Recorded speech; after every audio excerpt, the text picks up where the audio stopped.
Thank you for joining ComForCare and At Your Side Home Care for this informative DementiaWise webinar, which describes music and dementia and how they're a match made in heaven.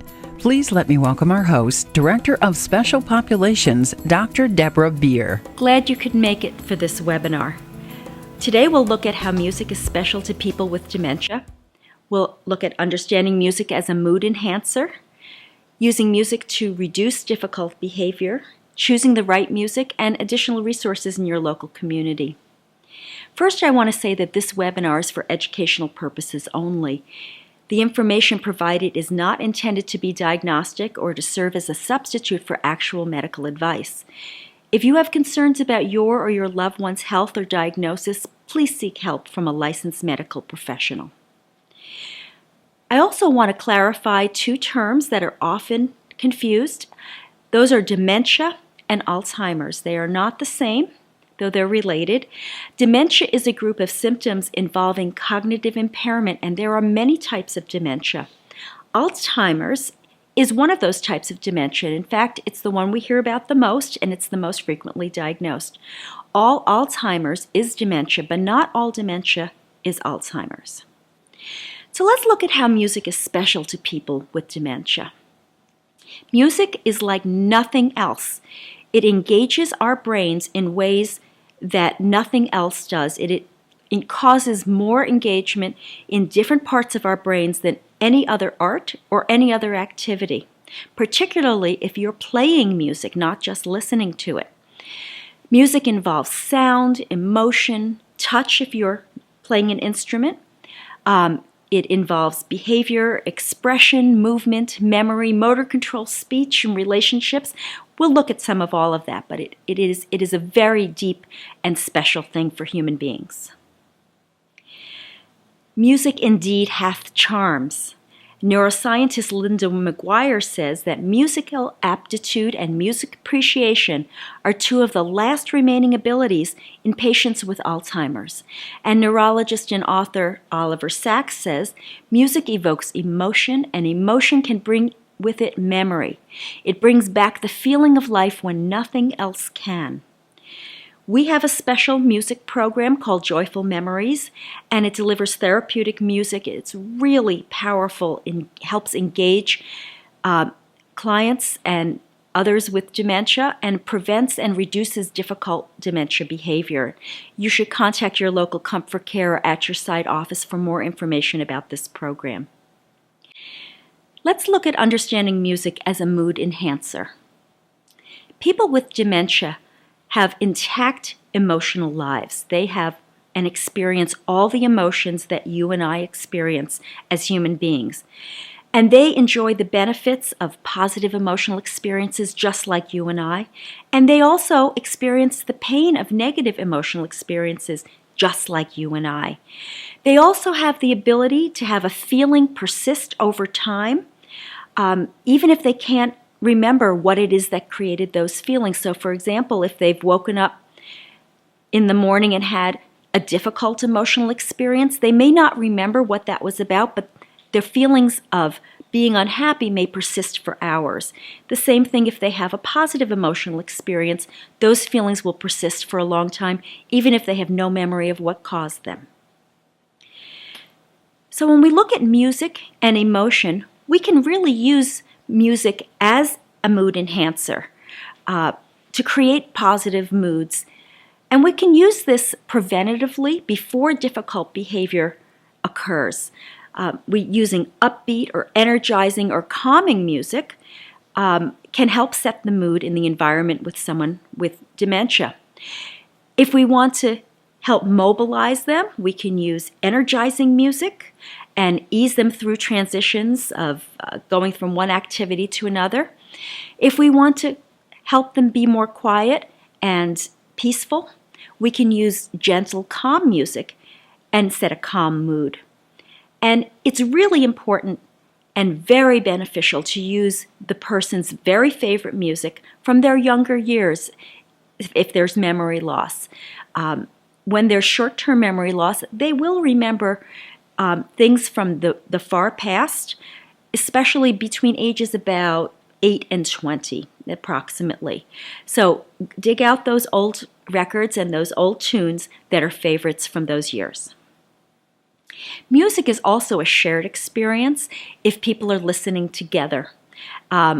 Whether they're discussing the music or engaging in the music or not, they're having a shared experience.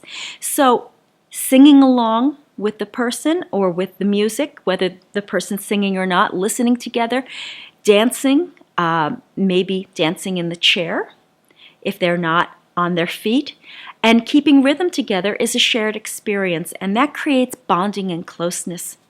In the later stages of dementia, people often lose their ability to share their emotions and express warmth with those around them, so music can be a channel to do that. And music is really helpful for caregivers too. It increases the positive experiences that people have in caring for clients or loved ones. It makes caregiving easier and more pleasurable. And of course, if the person you're caring for is happier and calmer and more engaged, it's much better for the caregiver. There's better cooperation and acceptance of care. For caregivers, it helps relieve or prevent stress and burnout. And caregiver burnout is something to really keep an eye on and make sure that you're preventing and keeping ahead of. In short, everyone in the care situation can benefit from the use of music. Let's talk about using music to reduce difficult dementia behavior. Now, the perfect time to start with using music as a mood enhancer is before difficult behavior has arisen. Set the mood, get the environment ready so that we'll see less difficult dementia behavior. Now, it's possible that not all difficult behavior will be prevented. It may just be reduced in intensity or frequency. But it's important to remember that music alone may not be sufficient intervention with difficult behavior. It's something to try. It's one of your tools to use, but it may require a larger plan to intervene. So let's not wait until there's difficult behavior beginning. Start with mood music, favorite music for the person. And any time that you anticipate difficult behavior, let's say there's a care task that is particularly difficult coming up later that day, you want to start early in the morning with favorite happy music all day long, or a little bit before, depending upon how difficult the behavior is normally. For example, if the person is upset about or embarrassed about your changing their adult briefs or helping them with toileting, people with dementia still have the ability to experience embarrassment around something like that. You might want to use music to distract them and to uplift the moment. Sing something fun, upbeat, or happy with them or to them, and make it a shared positive experience so that the toileting or the brief changing isn't the main activity that's going on.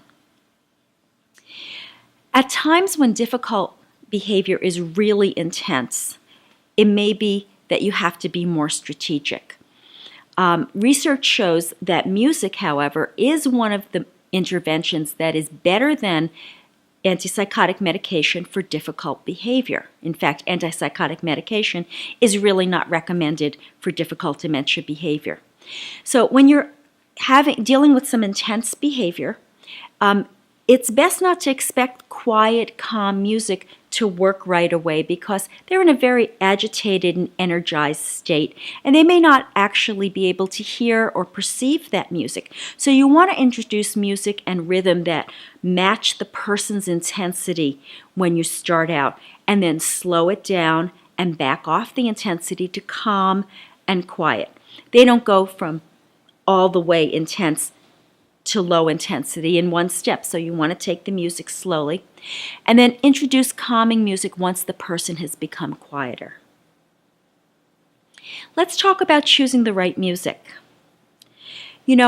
What your favorite music is very personal to you, and what my favorite is personal to me. The same is true with people with dementia. They retain their personal preferences throughout their lives. So we need to choose music in a way that reflects the person that we're choosing music for, and that really is an art. We want to look at their favorites from ages around 8 to 20 because that's when their memory is often intact and they can relate and remember the music and the lyrics. We want to look at their individual history to see what's important to them. We also want to ask their adult children, what music did your parents sing to you when you were kids? And those may be songs that they still remember. We also can turn to widely known and taught songs that everybody in our culture knows and we learned in school. And don't give up if you don't know their personal music, their personal favorites. Some trial and error, you'll find something that they respond to and that they can connect to. And it's really important as a caregiver for you to learn a few of their favorites so that you can take them right out and start singing them at a moment of distress or a moment before you think there's going to be distress to get them involved in something that they love. Let's look at some additional resources in your local community. How can we help? If you're a family member with someone with dementia or a healthcare professional who needs to manage dementia care or caregivers or families with dementia, our offices can assist with strategies and solutions for your dementia care challenges. Contact your local ComForCare or At Your Side office for information about our services. And if you'd like to learn more about DementiaWise and dementia care, there are many features that we haven't covered in this webinar. Look for DementiaWise presentations and family caregiver support groups in your local area. And you can sign up to receive free information about dementia care and other topics by visiting ComForCare.com or AtYourSideHomeCare.com. Thanks so much for joining us.